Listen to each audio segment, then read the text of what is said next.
idol, mga ka-hunter. Bali pauwi na tayo. Wala, hindi natin nahuli yung alpas, mga ka-hunter.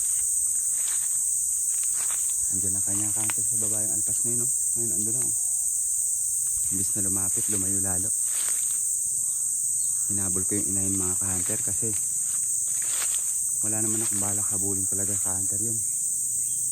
Kaso lang, mga idol, nakita ko may mga sisiw siya na kulay puti. Maraming sisiw niya, mga idol. Ang nakita ko, ka-hunter, na sisiw niya na puti, parang mga 2-3 yun. Akala ko, mga ka-hunter, wala pang pakpak yung mga sisiw niya. Hinabol ko, mga ka-hunter, hanggang dun sa may baba doon. Pagdating sa baba doon, lumipad yung inahin, tapos nagtagal ako doon, umupo lang ako. Nakita ko yung sisiw niya, ka-hunter, na isa, yung puti, nakahiwalay. May pakpak na pala, mga ka-hunter. Ang layo na ng lipad.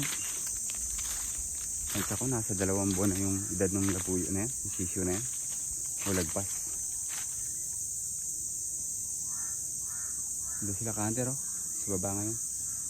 Doon yung inahin. Naririnig ko. So sa susunod na taon, mga idol, next season, babalikan ko to dito. Malalaki na yung mga puting labuyo na yung mga idol. At sana madali natin sa susunod na season yung mga puti na yung mga ka-hunter. Magaganda yun. So hindi tayo pinalad yung mga ka-hunter.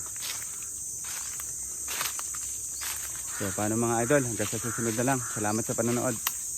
Sana sa susunod na season madali mahuli natin yung mga puting ano na yan, mga labuyo na yan.